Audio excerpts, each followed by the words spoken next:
What we're going to talk about today is what are your options with your real estate investment here in California. So option number one is going to be what, Kurt? Sell the property, pay your tax, and leave. Easy peasy lemon squeeze. Option number two. Do a 1031 exchange.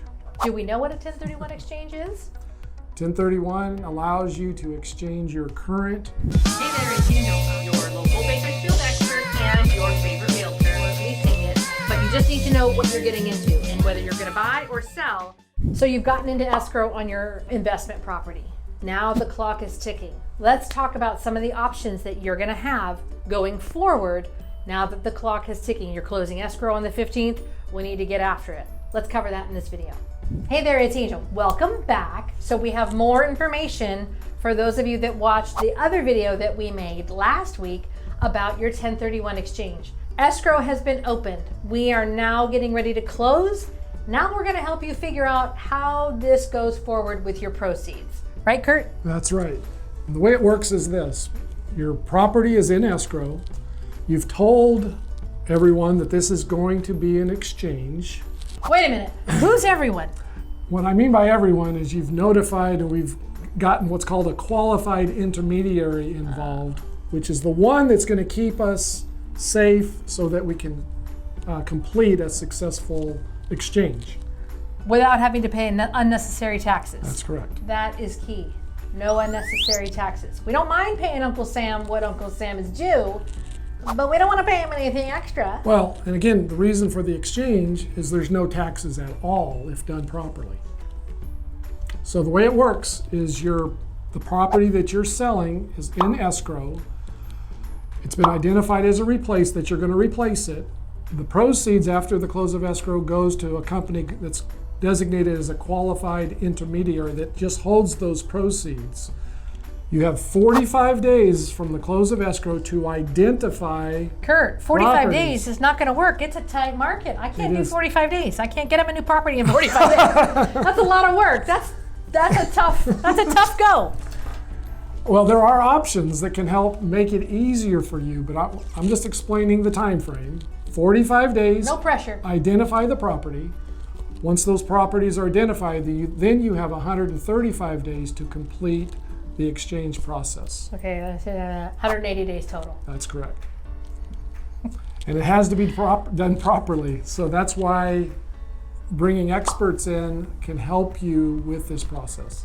All right, so the clock has started ticking. We've got 180 days total, but those 45, those are the precious 45 where we've got to hustle and find you something. Now, if you're leaving the state, I'm obviously going to hand you off to one of my real estate partners in another state to help you find that investment property. If you so choose to find an investment property, here's where it gets fun. If you've got something that you're selling and you don't want to put it into another investment property, here's where Kurt comes in.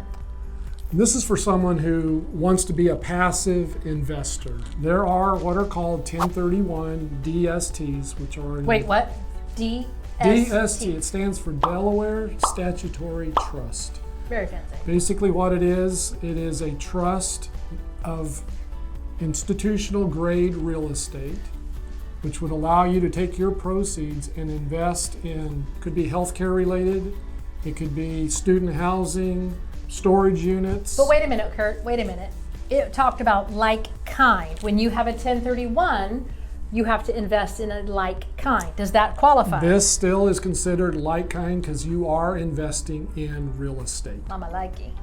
And that is your replacement investment. And so the benefit again is now again, keep in mind, you're a passive investor. You're not getting the phone call that the toilet is overflowed. You're just collecting a monthly income, and it's being managed by professional management. And in most cases, you're going to get a much better cash flow than perhaps what you were getting on the property that you just sold. So imagine this. Your proceeds on your sale in California are $500,000. You do invest in whatever state you're moving into, but it's only $300,000.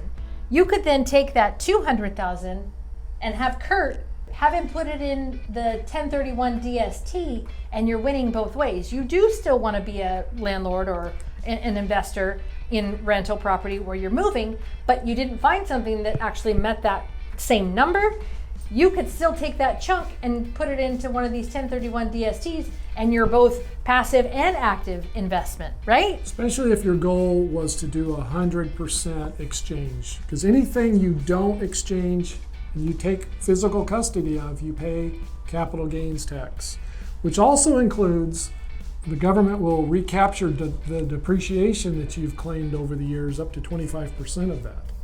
Plus, there's a Medicare tax. So there's a lot of taxes. We don't want them coming back for any taxes, Kurt. We don't want them coming back for any taxes. So, to recap, let's go through this really briefly. So you're selling in California. You're bugging out, you're going to Texas. Your proceeds are gonna go with you to the new state. You have options. You can sell and pay taxes. You can sell and buy another investment property. You can sell, buy another investment property, and use your proceeds with this 1031 DST. That's good. What's it like to have that many options? Oh, it's beautiful. It's a great, great thing. So you've got a great team. You've got me that's gonna sell your investment property, and you've got Kurt. Whether you're gonna stay in California or go to another state, it's still gonna be the same benefit to you. You're gonna get top-notch service on whatever decision you decide to make. Sell and invest, and then sell and exchange. Sell and exchange. So we're here for you. You know how to reach me. Everything is in the description below, or it's all up here and it's around there, and don't forget to do that. Or you can reach out to Kurt. His information is right here. And I think that about covers it, right, Kurt? Yep, that's right. Easy peasy, lemon squeezy. And make sure, if you haven't watched what a 1031 exchange is, you pop in and watch this video, because we went through it last week.